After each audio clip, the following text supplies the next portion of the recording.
He was brought in to the SPCA, found as a stray on the road, and he was clearly injured. It was a problem with one of his hind legs, and was found to have a pretty significant injury in his hip joint. In order to maybe facilitate this, we're going to look at a model. This is the pelvis, hip joint here.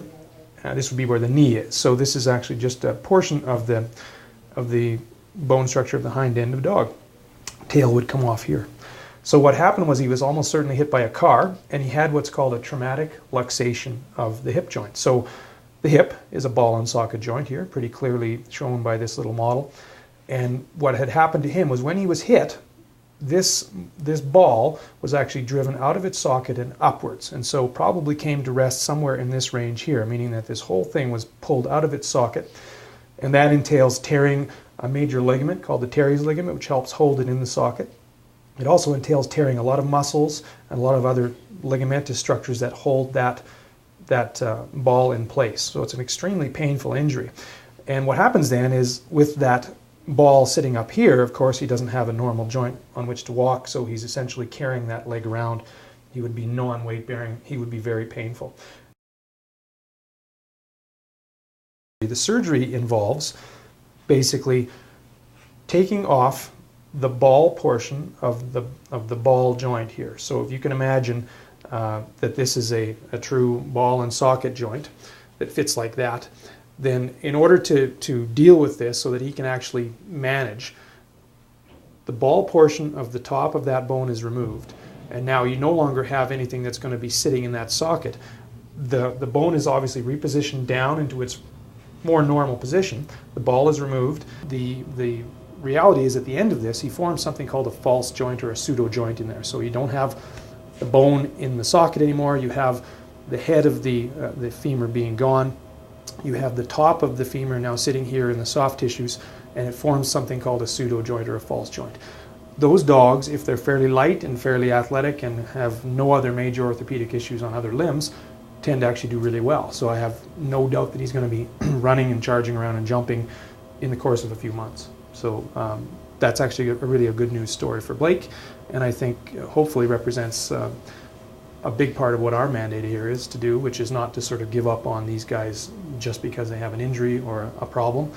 Really, I guess our underlying concept here is that we're willing to help out pretty much whatever comes through the door. And so just because an animal shows up with a significant injury doesn't doom him to be euthanized.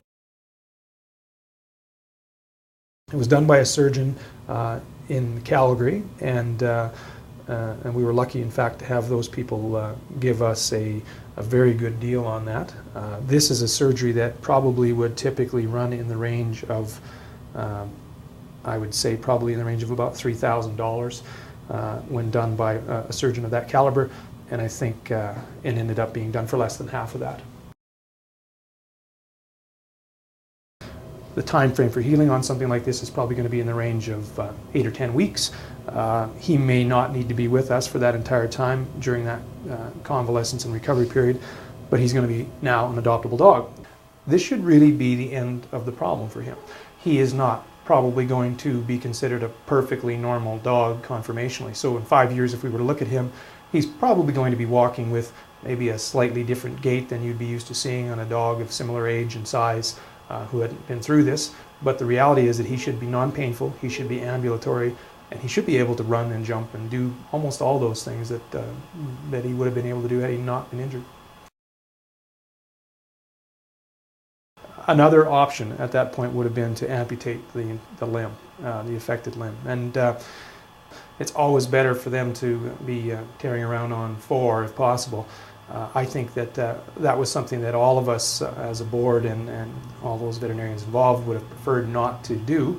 If you can leave them intact in the way they were made, then I think that that's ideal. The concept with our SPCA here is that we really believe that these animals do have value, and that they're not to be considered to be just a problem to be gotten rid of, but hopefully that are animals to be hopefully turned around to some degree, either behaviorally if they have problems, or certainly medically if there are fixable problems. And we would generally want to step up, try and fix what's wrong, and then rehome them. So I would hope that other shelters would behave similarly given the same set of circumstances. I guess I'm afraid that that's probably not, generally speaking, true. My experience in being involved in that kind of business, this dog would not have survived.